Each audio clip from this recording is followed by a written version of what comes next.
अस्सलाम वालेकुम। मैं हूं फैसल तारड़। रात गए जी, ईरान अमेरिका जंग को लेकर बड़ी खबर आ रही है, बड़ी डेवलपमेंट है। कौन कौन दोबारा से इस्लामाबाद पहुंच रहा है और ट्रंप ने कितना बड़ा यू टर्न लिया है, पूरी दुनिया के लिए कितनी बड़ी खबर है। इस हवाले से इस वीलॉग के अंदर हमने बात करी। एक तरफ तो डोनाल्ड ट्रंप ने एक ऐलान किया कि स्टेट ऑफ हॉर्मूज की वो नाकाबंदी करने जा रहे हैं और अब ना तो तेल चाइना को जा सकेगा और ना ही ईरान अपना तेल बेच सकेगा।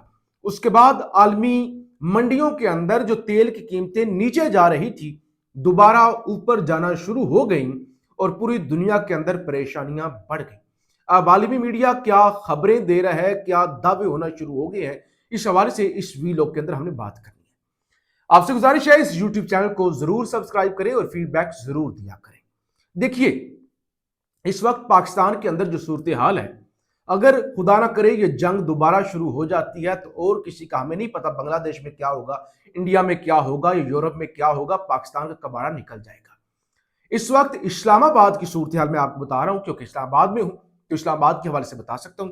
इस्लामाबाद के अंदर बिजली की खतरनाक लोड शेडिंग हो रही है। इतनी आम हालात में, जब वो नून लीग के दौर में, पीपल्स पार्टी के दौर में जो सूरत हाल थी ना, उस तरह की लोड शेडिंग इस्लामाबाद में शुरू हो चुकी है। और जो हमारे लाहौर के दोस्त हैं, जो सोशल मीडिया पर पढ़ रहे हैं, उसके मुताबिक तो वो बता रहे हैं कि वहां पे तो फिर बुरा हाल है। मुझे नहीं पता पाकिस्तान के गांव देहातों के अंदर क्या सूरत हाल होगी। यानी अगर बड़े शहरों का ये हाल है, कैपिटल का ये हाल है, तो फिर देहातों का तो अल्लाह ही हाफिज होगा। इस वक्त गैस, जिस पर लोग आजकल चूल्हा जलाते हैं, गैस, इस्लामाबाद की आपको बात बता रहा हूं, इस्लामाबाद के अंदर गैस इतनी ही दस्तयाब होती है कि आप जल्दी जल्दी खाना बना सके। यानी आप कह लें कि 12 से 15 घंटों की लोड शेडिंग जो है वो गैस की हो रही है। मुझे नहीं पता देहातों के अंदर किसी को मिल रही है नहीं मिल रही। अगर आपसे मेरी ये गुजारिश जरूर होगी, एक तो ये बता दें आपको किस शहर से ताल्लुक है और वहां पे क्या गैस की क्या सूरत हाल है और बिजली की क्या सूरत हाल है, क्योंकि बड़ी खतरनाक रिपोर्ट्स आ रही है। और ये जंग अगर लंबी चली, अभी मेरे सामने एक आइस्को इस्लामाबाद की जो बिजली प्रोवाइड करने वाली कंपनी है उसका पैगाम पड़ा हुआ है। आइस्को अपडेट्स, हालिया इंटरनेशनल पेट्रोलियम बहरान के बायस बिजली की पैदावार में आर्जी कमी वाक़ हुई है, जिसके बायस आइस्को रीजन में बावक्त जरूरत शहरी और दही इलाकों में यकसा दुरानिया की लोड मैनेजमेंट की जा रही है। और 850 से ज्यादा बताया जा रहा है मेगावाट, शायद इससे ज्यादा जो है वो शॉर्टफॉल इस वक्त हो चुका है। जो लोग इस मुल्क पर मुसल्लत हैं, उन्होंने, जो लोग सोलर लगा रहे थे उनको भी, उनको सोलर लगा दिए, टैक्स लगा दिए, और जो ग्रीन मीटर नेट मीटरिंग हो रही थी उसको लोगों को अप्रिशिएट करने के बजाय उन्होंने कहा कि खबरदार, आपके जो है वो कॉन्ट्रैक्ट जो है वो खत्म। अब सस्ती बिजली बनाओ, महंगी बनाओ या सस्ती बनाओ, हम जो है वो बिल्कुल सस्ती बेच खरीदेंगे, सस्ती खरीदेंगे और अपनी दफा आपको जब बेचेंगे तो महंगी बिजली बेचेंगे। लिहाजा लोगों की हौसला शिकनी की गई। अब सूरत हाल ये कि मुल्क के अंदर ना बिजली है ना गैस है, बेड़ा गर्क हो चुका है। जाहिर है हमसे ज्यादा किसी को कितनी ज्यादा जरूरत होगी बिजली और गैस की और मुल्क की इंडस्ट्री की। यानी बेड़ा गर्क हो रहा है। इसलिए ये खबरें बहुत अहम है जो अभी मैं आपके सामने रखने जा रहा हूं, जो आ रही हैं। पहली खबर मेरे सामने इस वक्त अल जजीरा की है, जिसके अंदर बताया गया है कि CBS on officials communication between the US delegations and Iranian leader is ongoing and there is progress toward attempting to reach an agreement। ये जनाब खबर आपसे कुछ देर पहले आई है, जिसके अंदर बताया गया है कि कम्युनिकेशन अभी भी जारी है और किसी मुआहदे की तरफ ये दोनों मुल्क जो है वो जा सकते हैं। फिर मेरे सामने दूसरा बयान है ख्वाजा आसिफ का, जो सो कॉल्ड इस मुल्क के वजीर दिफा है। अल्लाह ताला पाकिस्तान पर मेहरबान है। अमेरिका और ईरान के दरमियान दोबारा मुज़ाकरात के इम्कानात अब भी मौजूद हैं। मुज़ाकरात का नया दौर जल्द शुरू होगा, वजीर दिफा ख्वाजा आसिफ की जानब से ये कहा गया है। फिर मेरे सामने एक और जो है वो खबर है, ये कि ट्रंप ने 2 हफ्तों की, वो जो कह रहा था ना कि जंग और फिर हम दोबारा हमले करेंगे, हम ये करेंगे, हम नाकाबंदी करेंगे, और आज खबरें चली भी, आज शाम के बाद खबरें चली कि नाकाबंदी कर दी गई है।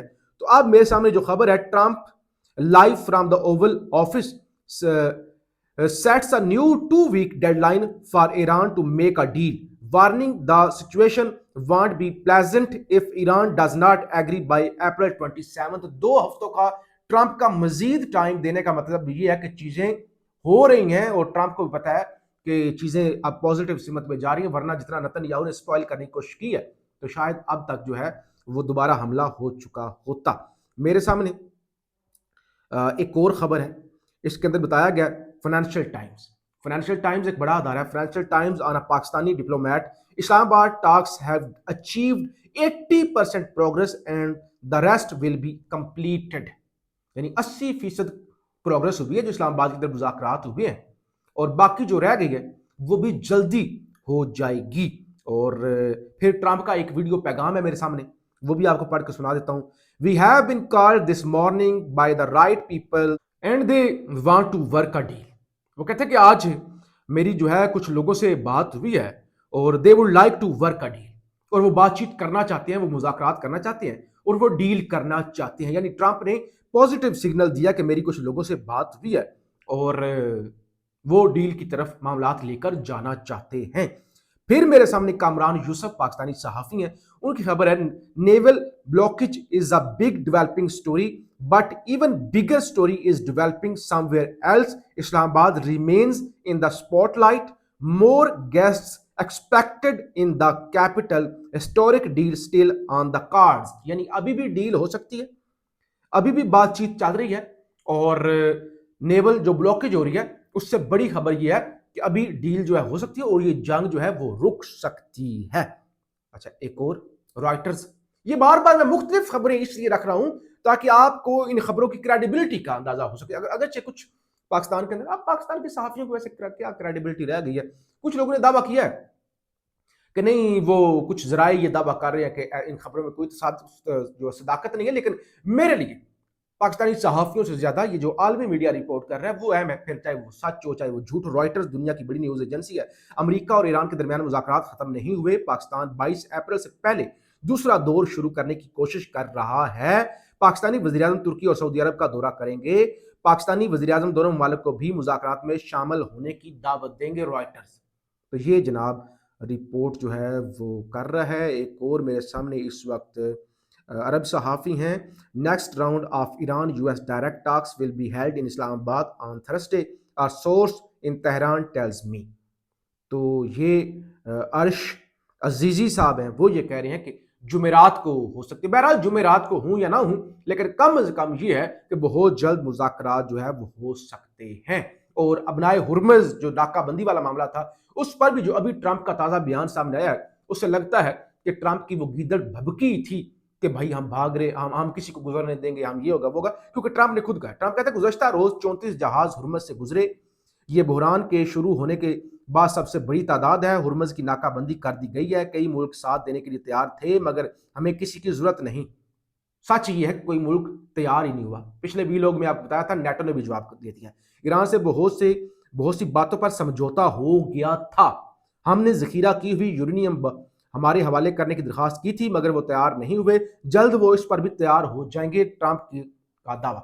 वो ही हामिद मीर साहब ने जो कहा था यूरेनियम वाला मामला नहीं है, मामला लेबनान और चीजें थी वहां पे थी। तो ट्रंप बाद में क्रेडिट लेने के लिए सब कुछ कर रहा है कि बाद में कहेगा देखो देखो ईरानी नहीं मान रहे थे, मैंने ईरानियों को मनवा लिया है। तो ये सूरत हाल है ट्रंप का। पहले ट्रंप का बयान बदलते रहते हैं। अभी शाम के वक्त एक ट्रंप का बयान आया जिसमें उसने कहा कि हमारी शिप्स पहुंच गई हैं, ईरान की शिप्स बड़ी कमजोर हैं और हमारे अगर वो पास आए हमारा मुकाबला करने के लिए तो हम उन्हें तबाह कर देंगे। बहरहाल एक तरफ ब्लॉकेज जो है वो शुरू हो चुकी है और दूसरी तरफ ईरान से एक अच्छी खबर ये आ रही है कि all residential buildings in Tehran that suffered minor war damage were repaired by the municipality and volunteers.